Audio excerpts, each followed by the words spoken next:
ठाकरेंची आबरू परत सांगतो रस्त्यावर काढीन, आमच्या नादाला लागायचं नाही।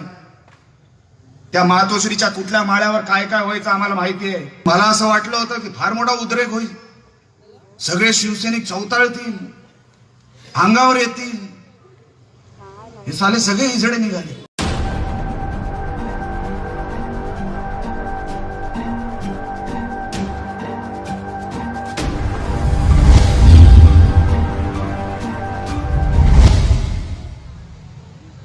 अरे निलेश राणे बाळासाहेब ठाकरेंवर बोलला, काय केलं तू? ते मध्ये कुठे ते मला महाडचे ते 2-3 टपोरे शिवसैनिक बोलले होते, निलेश राणेला आम्ही महाराष्ट्रात फिरू देणार नाही। अरे निलेश राणे रत्नागिरीत आला महामार्गातून, आता त्याच महामार्गातून परत मुंबईला जाणार आहे। जा कुठल्या अवलादीचं असते दाखव, चल बघून घेऊया। धमकी देता आम्हाला, आम्ही काय वाईट बोललो होतो? वाटतची सभा कोणासाठी होती? या उदय सामंतनी वाटतच्या आणि तिकडच्या वरवड्याच्या त्या गावाची लोकांना, त्या गावामध्ये लोकांना पाण्यातून वंचित ठेवलं, पाण्यामुळे वंचित ठेवलं। तू आमदार आहेस, लोकांना पाणी देऊ शकत नाही। लोक तुझ्याकडे पाणी मागत होते, तुझा पैसा मागत नव्हते, तुझा डांबर मागत नव्हते। लोकांना पाणी नाही देत तुम्ही, आणि जर त्या लोकांनी आमच्या पक्षात प्रवेश केला तर अजून पाणी देणार नाही, अजून संकट तुमच्यावर आणू, अशा धमक्या दिल्या गेल्या। आणि मग सोबत आणला तो कब्बशी चोर खासदार। त्या काळ्याला तर मी पाठवणार मुंबईमध्ये 2019ला, काही झालं तू साल्या मीटर चोरायचंच ना तिकडे, तुला परत धंद्याला लावतो वकोल्याला, बघ तू 2019ला। राणेंच्या नादाला लागायचं नाही।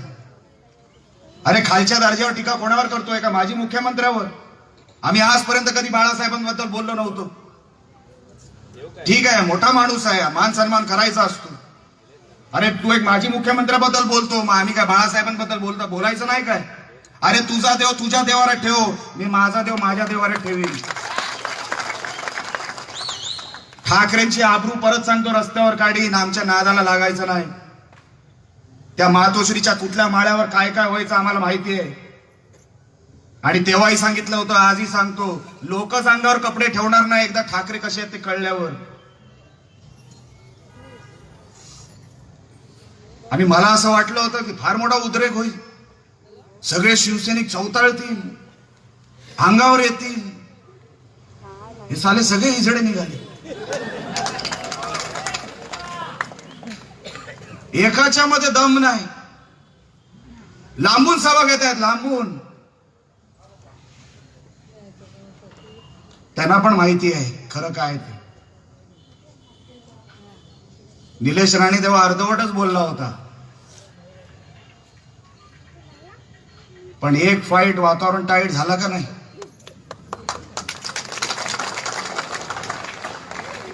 म्हणून सांगतो, तोंड उघडायला देऊ नका। आम्ही विकासावर बोलतो, माझ्या लोकांना पाणी पाहिजे होतं, रत्नागिरीच्या जनतेला पाणी पाहिजे होतं, निलेश राणे आवाज उठवणार।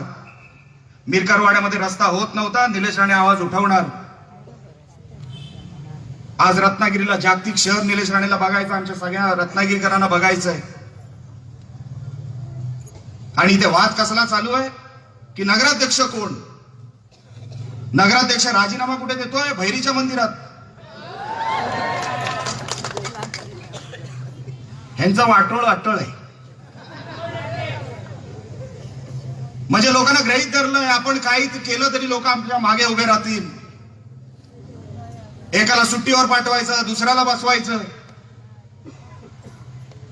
कारण का त्यांना माहिती आहे इथे लोक भगव्या झेंड्याच्या खाली मतदान टाकतात। बाळासाहेबांची 2 जुनी भाषणं दाखवायची, लोक मतदान करणारच, ही समज त्यांच्यामध्ये आहे। आणि म्हणून ही मस्ती आहे। या उदय सामंतला तो तंबाखू छाप त्यांचा तो कोण, तो भाऊ किरण, त्याला मस्ती कोणाची आहे? फक्त पैशाची। बंद खोलीमध्ये हे सगळे टेंडर व्हायचे, सगळ्यांना टेंडर वाटायचे, चल तू घेऊन जा 5, तू घेऊन जा 10, असं चुटकी वाजून। एवढी मस्ती रत्नागिरी आहे तिकडेच आहे। रत्नागिरीकर आहे तिकडेच आहे, जागतिक शहर वगैरे आपल्याला काही दिसलं नाही. अहो एक राणे साहेब तिकडे 650 बेडचं एक हॉस्पिटल उभारू शकतो. अरे तुझ्या बापाला सांग, एवढं कमवलं ना, भान नाही काहीतरी. स्वतःच्या खिशात हात नाही घालायचा, दुसऱ्यांच्या घरात डोळा टाकायचा. दुसऱ्यांच्या घरात काय चाललंय, कोण कुठल्या रस्त्याने गेली, हा कोणाच्या रस्त्याने चाललाय,